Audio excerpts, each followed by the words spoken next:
Hi there, welcome to the ERS Grocery Delivery app Fast Start Training video series. My name is Noah and I'll be guiding you through these tutorials.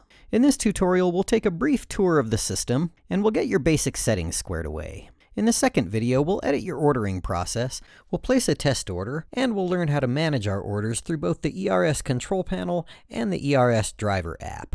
You can find the answers to any further questions that you have using the knowledge base and/or by reaching out to the tech support department. And I'll show you how to do that at the end of the video. So you should have received a link to log in and get started setting up your account, along with a username and a password.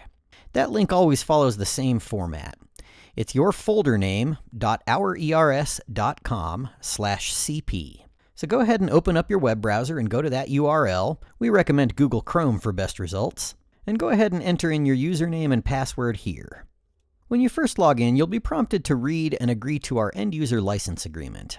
Once you've done that, you should be redirected to a screen that looks much like this. This is what we call the home screen.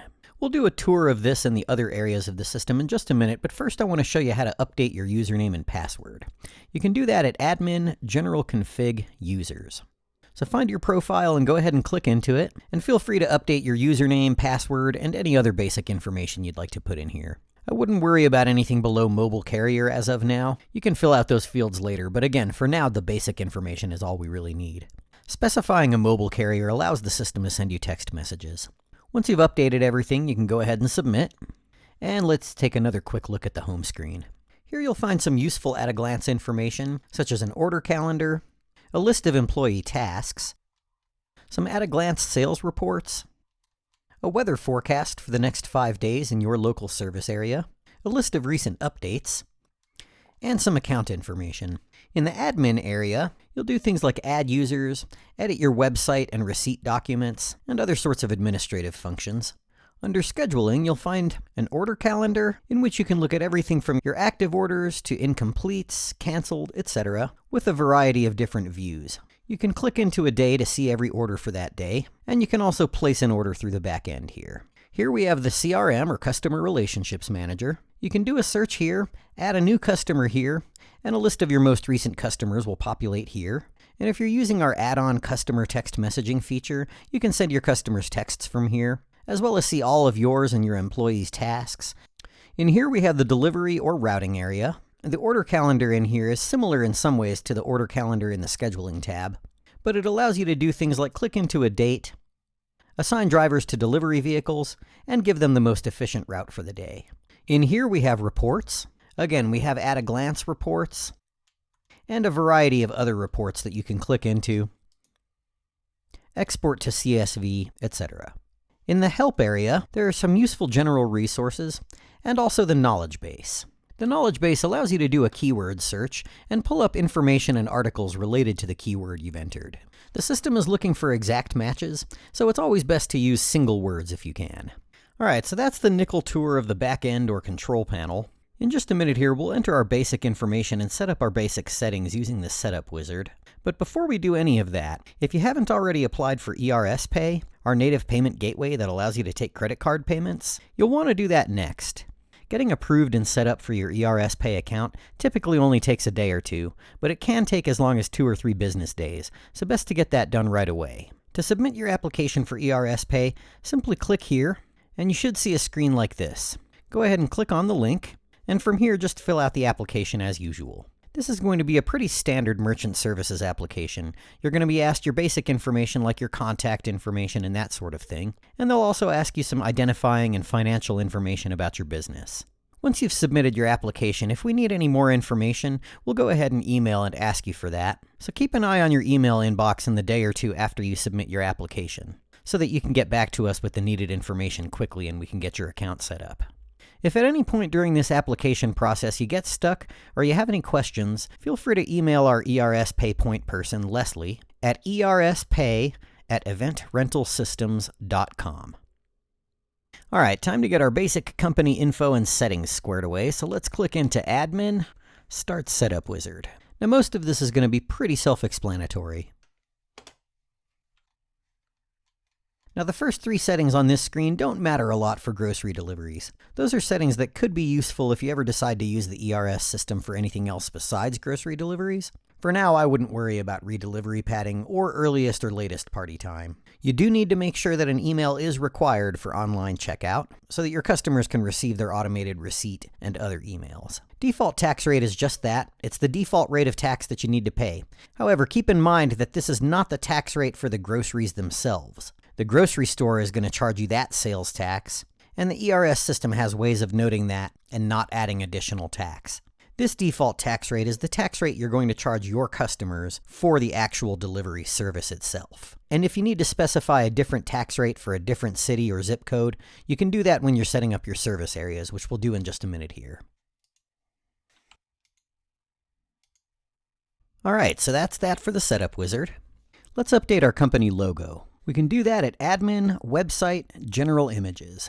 Before we change any of these, it's very important that we not change the name of these pictures.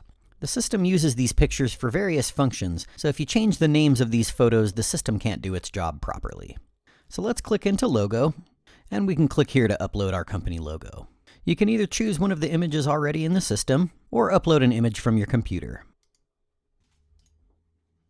And then we can go ahead and submit, and we can see that the image updated here in the back end, and also up here in this upper left-hand corner. Whenever you're logged into your ERS folder, you can always click up here to open up a copy of your live website. This is useful so you can understand what your customer's shopping experience is going to be like, and also so you can monitor your edits as you make them. We can also upload a custom favicon, which is the little image that shows up next to the HTML title in the Browser tab. Alright, so let's refresh the screen. And there's our favicon, and we can do the same on the front end. And there it is on the front end live website. Alright, now that we've gotten our logo and our favicon updated, let's go ahead and take care of our service areas. We're going to do that at Admin, Order Config, Service Areas. So the system pulled that zip code from our warehouse address. Let's go ahead and click here to autofill.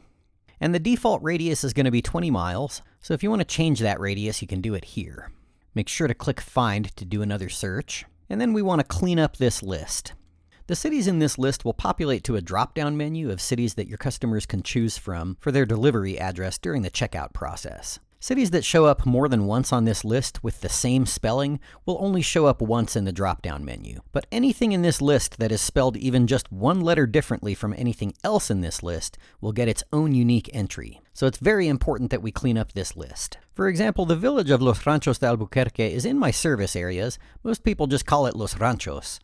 If I don't uncheck these 4 boxes here, then since all 5 of those entries are spelled differently, all 5 of them would show up on the list. This would not only be a bad shopping experience for our customers, it could also really give us some nightmares with reporting and accounting later. You also want to uncheck any cities or townships that you don't want to do business in, and there are also almost always institutions like banks, utility companies, etc. that somehow make their way onto this list. For example, Public Service Company of New Mexico is our local electrical utility, and that's definitely not a city, so we need to take that out of here as well.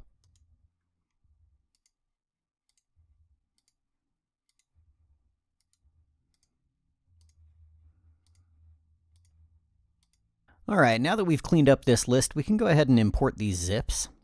And when we click back into service areas, we should see a nice clean list in here. We should also click into states and give any states in this list a title. This is also important for reporting purposes.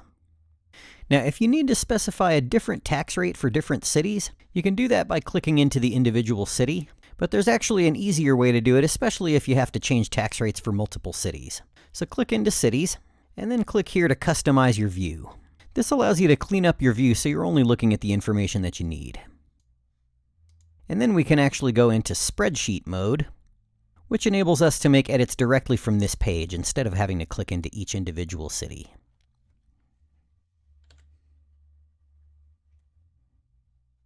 Alright, that about does it for this video. Before we wrap though, I want to remind you about the knowledge base. No matter which area of the system you're working on, a 1 or 2 word search will go a long way toward giving you the information that you need.